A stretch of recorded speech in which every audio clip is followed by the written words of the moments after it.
Ready, LG? Yeah.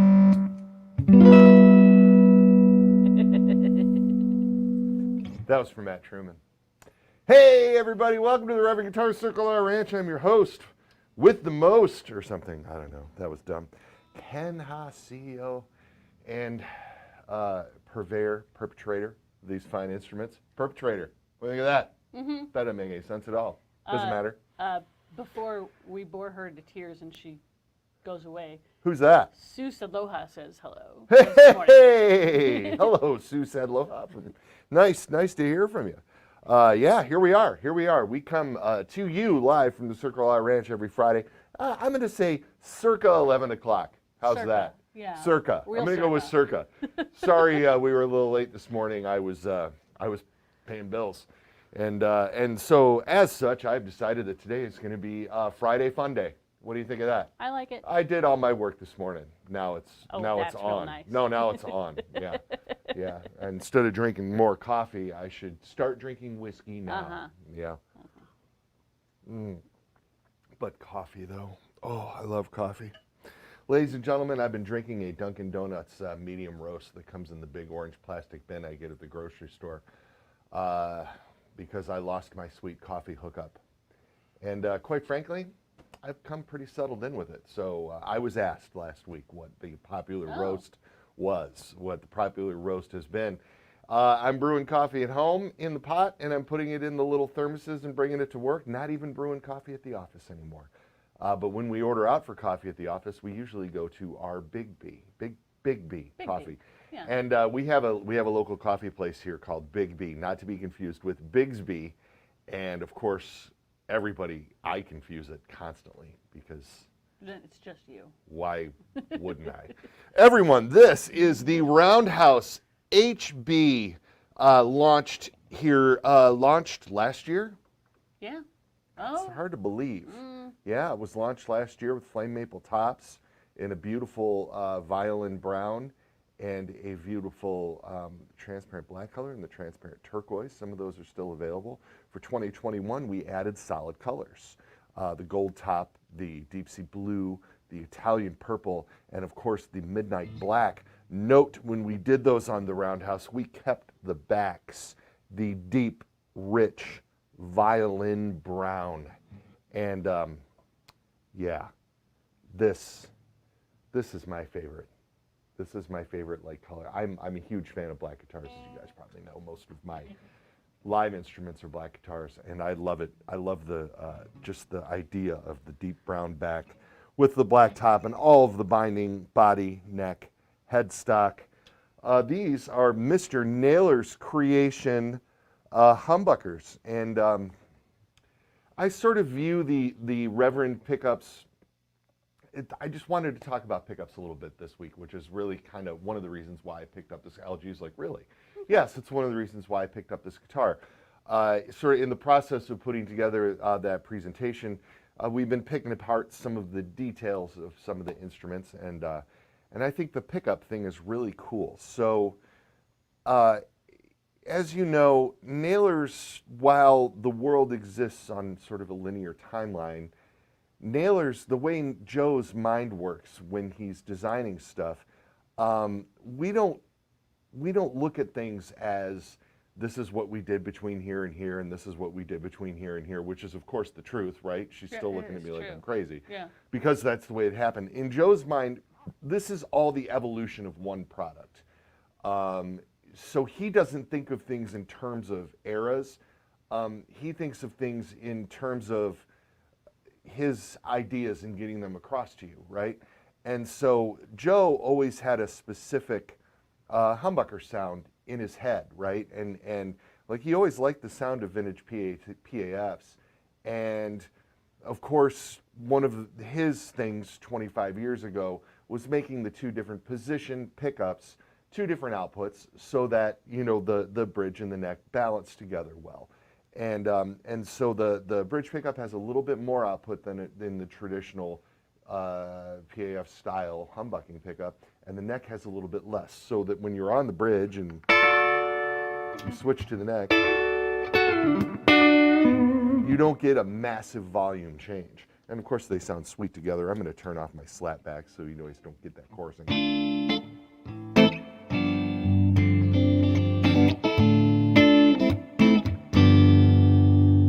Neck.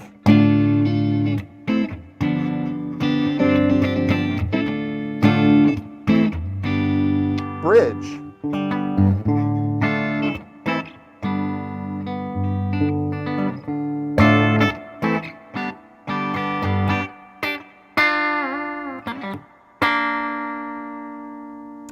The bass contour control just removes the low frequencies, so we don't have coil taps on these guitars. Same pickups.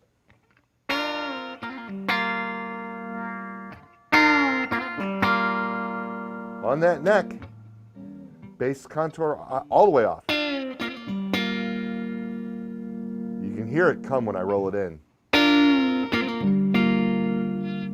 So, knowing that he had this feature, he wanted the pickups to sound as good as possible, right? All around, balance well. Yes, you lose a little bit of volume with the bass contour because you're removing some of the low frequencies, but we want to make sure to remove the right frequencies so that it doesn't sound like a gimmick, so that it's musical all the way through. So in the original phenolic body guitars, when they were all semi-hollow, Joe started with a somewhat beefier pickup in order to make those guitars sound good for rock and blues and hit that traditional thing. And in order to accomplish that, Joe was always a big fan of ceramic magnets. All of his favorite pickups had ceramic magnets. But of course that flies in the face of like the vintage guitar guy who everything has to be Alnico.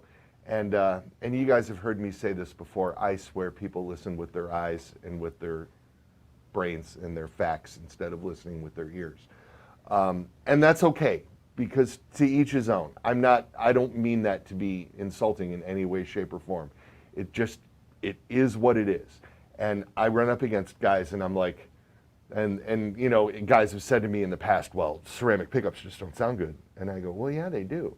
You know, or I'll have some guy sit here and play a guitar like this for a half an hour at a guitar show. And, oh my God, this is amazing. I just love the way this sounds. I love the way it sounds. What kind of pickups are these? Well, there are proprietary Reverend pickups. Oh, well, what kind of magnets are they? Well, they're ceramic magnets, but, well, it's got to be Alnico magnets. But you just told me how wonderful it sounded. What difference does it make, you know? And Joe, but Joe played around with with the windings and the gauge wire and things on these pickups in order to get the tone that he wanted them to have. And the ceramic magnet was just a thing that went along with that. Well, after enough years of arguing with people about it for no reason, Joe figured out that by playing with the windings and with the gauge wire and stuff, that he could make the Alnico magnet pickups sound like our ceramic magnet pickups. And we have A-B'd these things through, let's see, 1, 2, 3, 4, 5, 6, 7, 8, 9, 10, 11, at least 11 different amps. Not to mention the stuff that Joe has at home and the stuff that we have in the back, the setup amps, which are like 20-watt solid-state Marshalls and Randalls and stuff like that, that are just like utilitarian amps because they're turned on all the time. Joe doesn't hear much of a difference, or else we wouldn't have played with going to Alnico. So I love where we're at with this. I mean, and especially in this guitar. So we did the switch to the Alnico pickups a few years ago, and then we launched this guitar a couple years later. And we have really nailed a very traditional sounding two humbucking guitar. And it's a combination of the tone woods. I mean, this is still a Carina body, but with the maple top on it, and with all of the effort that Joe put into realizing the sound in his head with these pickups, it's just killer. Now, starting next year, the flame maple top version of these guitars is going to get railhammer pickups, hyper vintage, as a matter of fact. And when asked if I think that's an upgrade, I think it is. I really feel like those railhammers do a clarity thing with humbuckers that I really enjoy for my style of playing. But this traditional guitar with the traditional pickups just wails too. And it's got all the cool Reverend features. I mean, the locking tuners, the Bonite nut, the bass contour. It's just all around one of my favorites. Before we started doing this today, I asked Little Gal if I could keep this, like I do every week. Hey, LG, can I keep this one? You can't keep all of them. I want to. I know.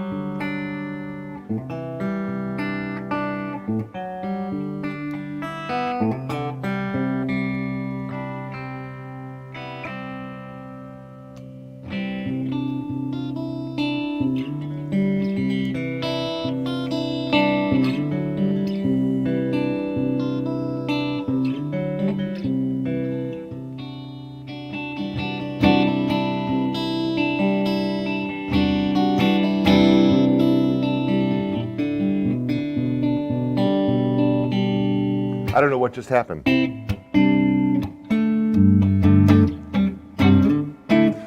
know what I'm going to do, though? What? I got an Angry Charlie. Hey, you guys, I got an Angry Charlie for the pedal board here. I've been using the Angry Charlie for my lead sounds live in both the Polka Floyd and the Traders for the last few years now, and I'm really dig the pedal, and I dig it enough that I finally got one for the pedal board. So this is the original Charlie,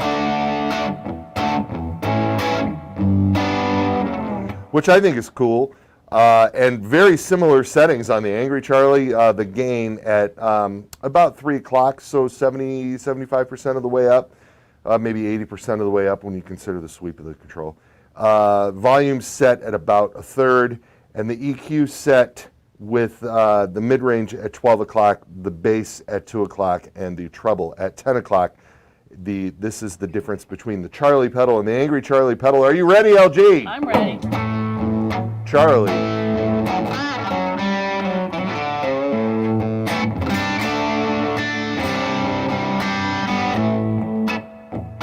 Angry Charlie.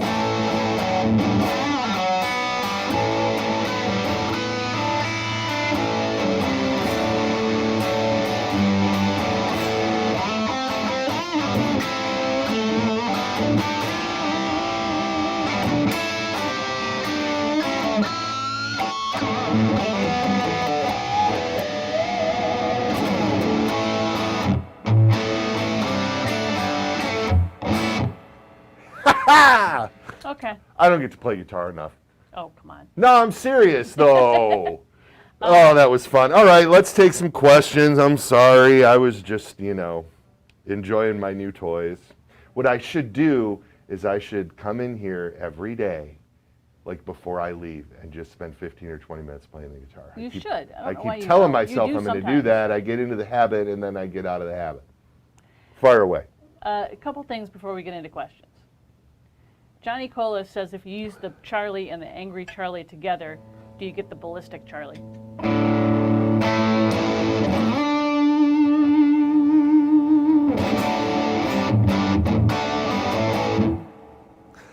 I got them both on, and it's not. They're not like stacking. No, I'm stacking them right now. But they don't. You can definitely hear it. The different. Here's the Charlie by itself, and the Angry Charlie by itself, and both. Okay.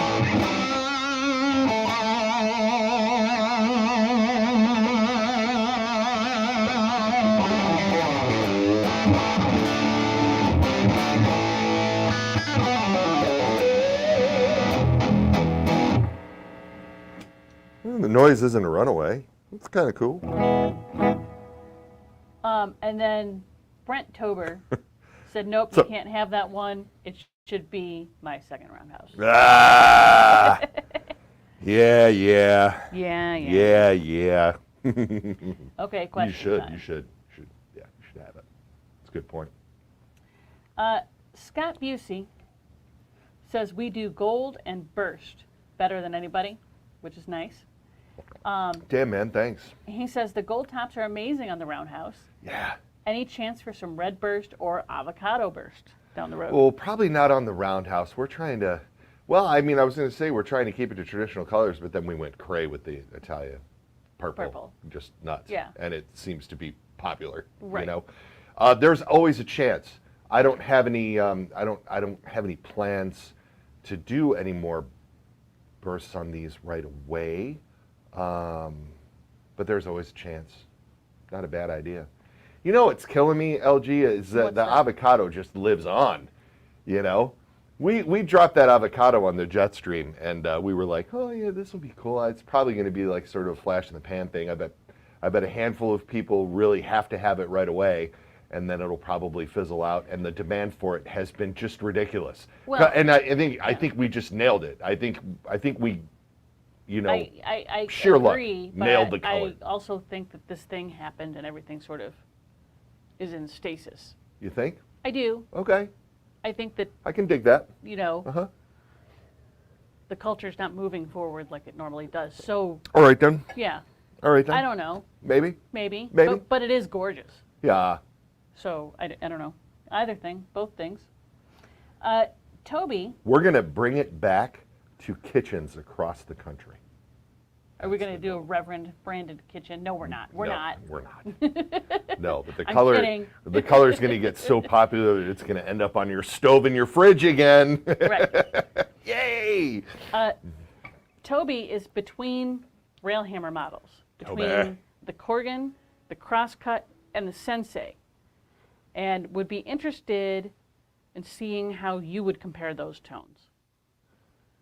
And is that based on the pickups? Oh, or he's is it the choosing. design? He's choosing between the Corgan and the Clean Cut for a Sensei. Is that what you're asking? No. BC1, Crosscut, Sensei. He's looking at those three guitars. Sensei okay, RA. I understand. Oh, Yeah. Oh, wow. Okay. Sensei RA is Lost sort me. of way different than the other two, in my opinion. Well, yeah. There's three different different tone things going on there.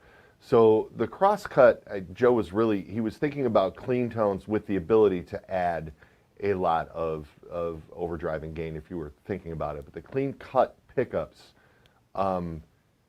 sound amazing clean and really have like a vintage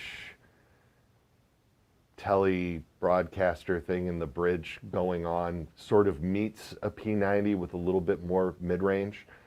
Takes gain great, but it's a lower output pickup, whereas the Corgan just thwomps. I think the Corgan stuff also sounds really good clean, but it's got a very, very pronounced nasally mid-range. which cuts through high gain stuff incredibly well and cuts through the mix in a band incredibly well. It's really the Corgan pickup has a unique characteristic to it. So that whole guitar has that sort of unique character. Right. I mean, for me, yeah, I would wonder if the body it's right there.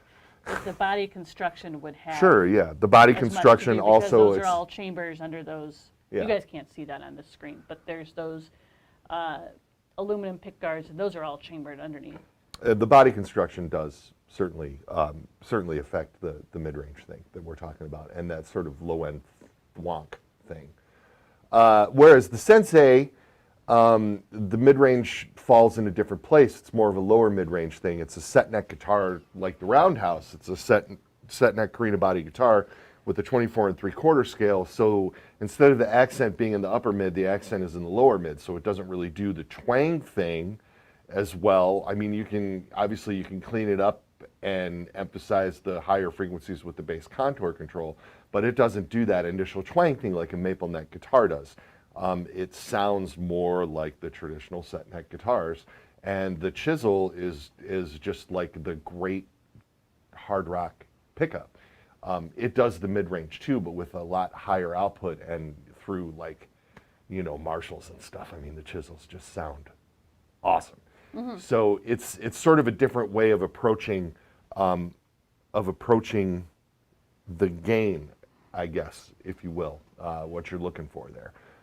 So the upper mid on the bolt-on stuff, a little bit of it with the crosscut, a lot of it with the Corgan, and then a lot of lower mid emphasis hard rock tones with the Sensei RA. There you have it. Mm-hmm. Eric Sikkema wants to know if you could get a Bixby on there, like with a Vibrate. Oh, we're going to see Eric next Friday in Grand Rapids, by the way. Well, I am. Yeah. Hey, Bug-Eye! Yes, we have seen this done with the B5 / B5 V5 Vibrate kit. Yeah. Will drop right on here, and actually where the carve of the top is, the horseshoe goes quite nicely. So yes, we have seen quite a few of those go on to roundhouses already. Also the new ADM trem, whatever they call that thing, the new less trem, the less trem 2 or 3 or whatever, those go right on here too. That, didn't they? Yeah, oh yeah, yeah. Looks pretty sharp too. Those things work, man. I personally prefer the look and the feel of the Bixby myself, but that's me. Scott Busey also says, Railhammer question. Yeah, I love Railhammer questions. Any chance the Bob Balch will ever come in black? We did it for a minute, didn't we? Did we? Yeah, we did the Balch in black for a little while. They're out there maybe somewhere. I don't know where, but we did offer it in black for a little while, and it wasn't the most. I don't remember that. The violin brown and the gold have. No, the pickups. Oh, the pickups. Pickups. Oh, it's a real hammer remember question. the guitar. No, Bob is a chrome pickup guy. He really just didn't have any interest in doing them in black. He likes chrome pickups, likes the look of chrome pickups on his guitars.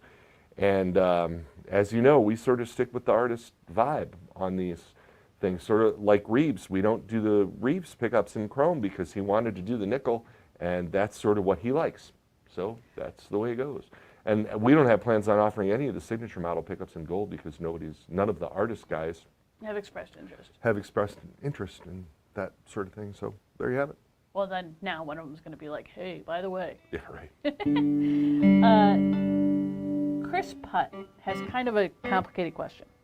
All right, Chris, I ain't scared. Is there a pin locking detuner tuning key available or that you would recommend? Wow, dude, I have no idea. Drop the low Yeah. E to D. I don't know. I don't know if anybody's doing that in the pin lock format. Hipshot is the only one that I have any experience with in the traditional sense, and they work pretty well. But I mean, to be honest with you,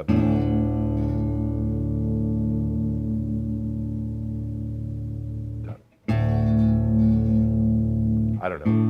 I've never really thought about it much. It helps when the A string is in tune with the high D. Yeah. It's much easier to do that on the fly. Okay. But I just sort of grab and go, so I've never really had a lot of experience with that. Of course, I've never really done a song where I wanted to go to drop D in the middle of the song either, and I see that happening out there with folks.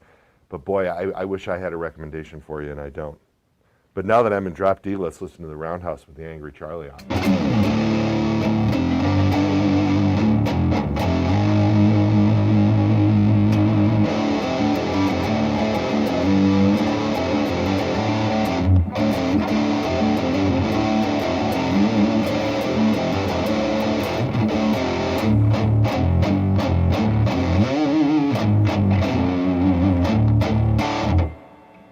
And if I was Zach Wilde,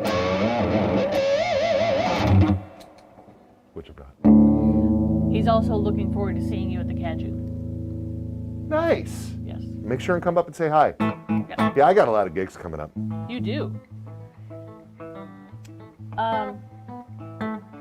Somebody on YouTube, I don't know if that's B Thalco or BT Halco, but this person says, is the contour and top on the Roundhouse similar to an LP, or is it deeper, shallower, the carved top? It's a little shallower. I would say it's shallower. The whole thing overall is just thinner. Yeah, I mean, we're trying to stay away from like super heavy guitars, but the thickness of the maple on the top is about the same, but the carve is a little bit different. And the thickness of the back is not as deep.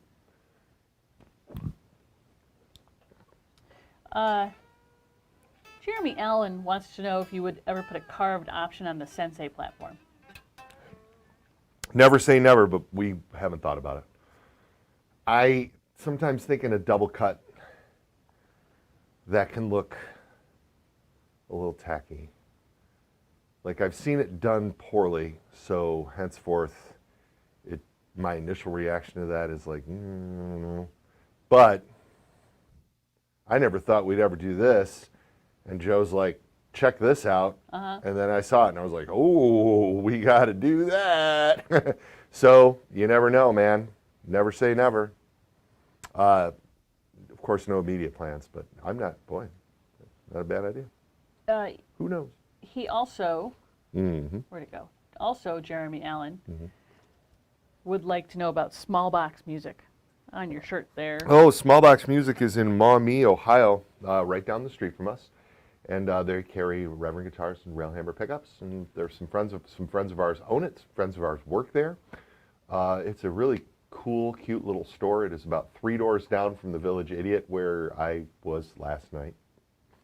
I wasn't playing last night. I'll be playing there next week. But yeah, no, it's a really cool little store.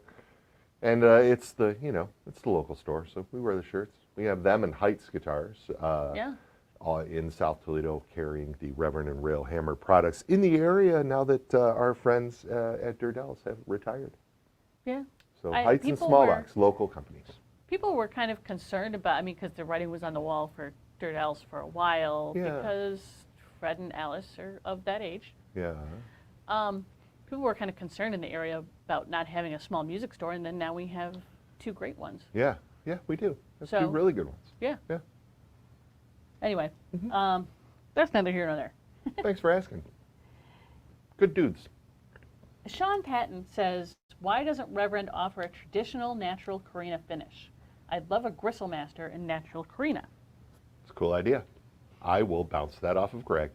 Yeah, that is a cool idea. We did natural ones for Peach guitars in the UK. We did. As a limited run last year. Yeah. I don't know what they have available, but I do know that it looked pretty sharp. And if I'm not mistaken, we did it with black plastic as well. So it was like single ply black plastic on natural Carina Gristlmasters.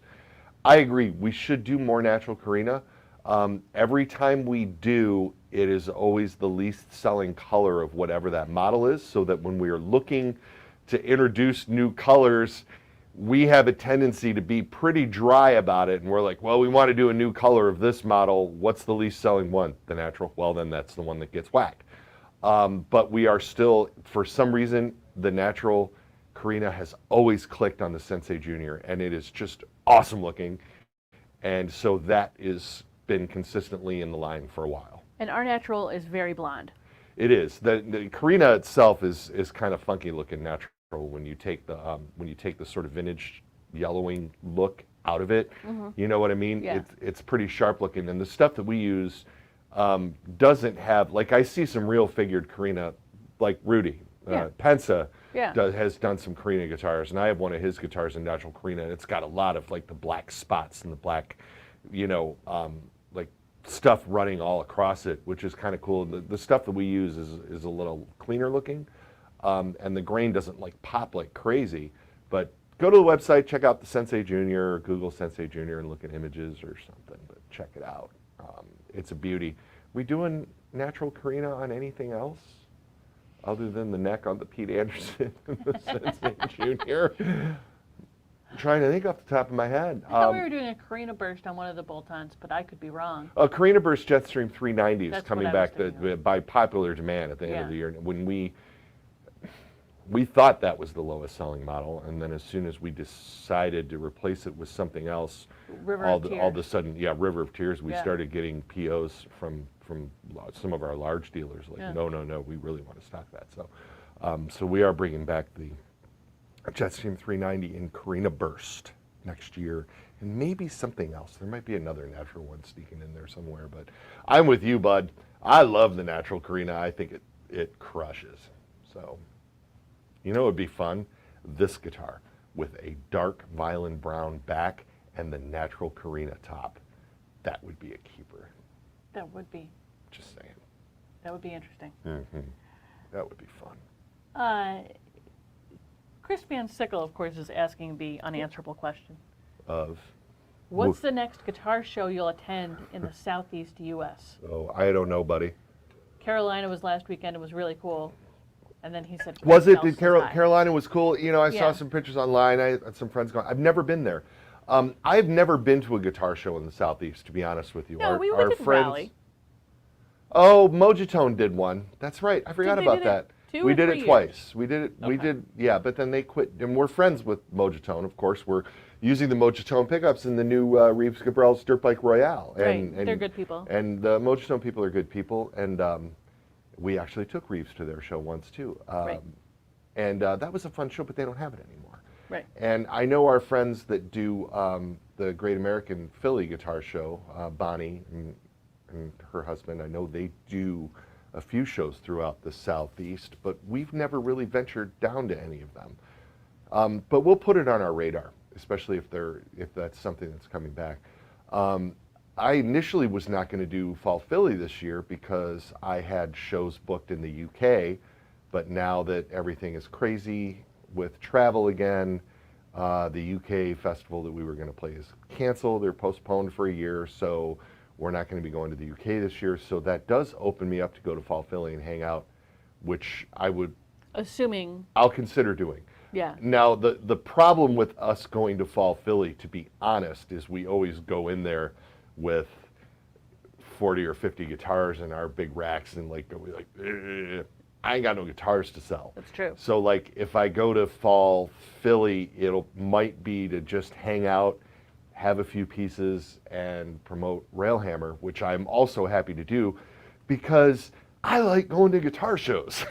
Like guitar shows are, Penny, did you know that? I did know that. Yeah, I mean, so there's the possibility that we'll be attending Philly this fall. Of course, we'll be at Dallas next year.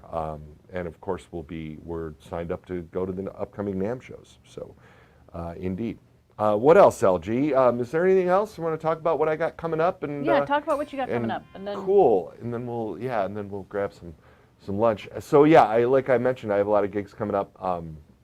This weekend is the Rest Up Buddy. Yeah. Because it's on. Right. Next week on Thursday night, the Zimmerman Twins are playing at the Village Idiot in Maumee. I went there last night to see them at Truman Ego Trip, and they destroyed.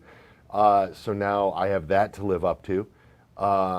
And next Friday, a week from today, I will be at the Pyramid Scheme in Grand Rapids with Jay Navarro and the Traders doing direct support for Mustard Plug, it's always fun to play with Mustard Plug in their hometown. And again, big Reverend night because Colin from Mustard Plug is a Reverend endorser and a really cool dude. And then, speaking of, then the following night, a week from tomorrow, a week from Saturday, Jay Navarro and the Traders are playing with the Coffin Cats at Smalls up in Detroit. Speaking of Reverend signature artists, Tommy Coffin, and boy, I haven't seen those boys in a long time, and they haven't played in Detroit since the before times, so that ought to be fun. Right. And then the following week, Polka Floyd is going to be at, or is that in 2 weeks? That's in 2 weeks after that, yeah, September 9th. Okay. You have something going on Polka Floyd will be at the Village Idiot. with Labor Day weekend. Oh, Labor Day weekend, the Zimmerman Twins are playing at the Ottawa Tavern on Friday night, and we are playing at the Caju Cafe on Sunday afternoon up in Detroit, which is going to be great. I haven't played at the Caju in many, many years, and I'm looking forward to getting my feather bowling on and hanging out with my boys and the Twins and seeing some of my Detroit friends. That'll be great. So I'll remind you guys of that as it gets closer, of course. And then the week after that, Polka Floyd kicks in, and then there's some more Trader stuff and the Supernova Ska Festival and blah, blah, blah, blah, blah. It's going to be an awesome 6 weeks, 6 weekends of playing live music, starting next week with the Twins at the Village Idiot and the Traders in Grand Rapids and Detroit. Everybody have a wonderful weekend. We are planning on it. Check with all those venues. If you're planning on going to those shows, check with all those venues for their new, requirements. Oh yeah, whatever the COVID restrictions are, we just have to go along with it, folks. Yep. So. But I'm just happy to be playing live music again. Thanks for tuning in, everybody. You all have a fantastic weekend. I hope you enjoyed this beautiful Roundhouse. And I'm keeping this one.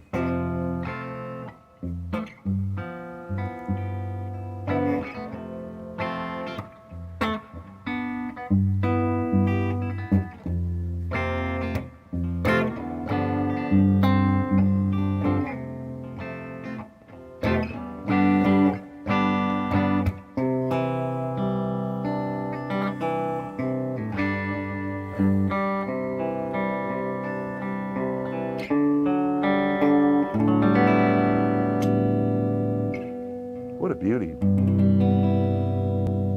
Have a great weekend, y'all.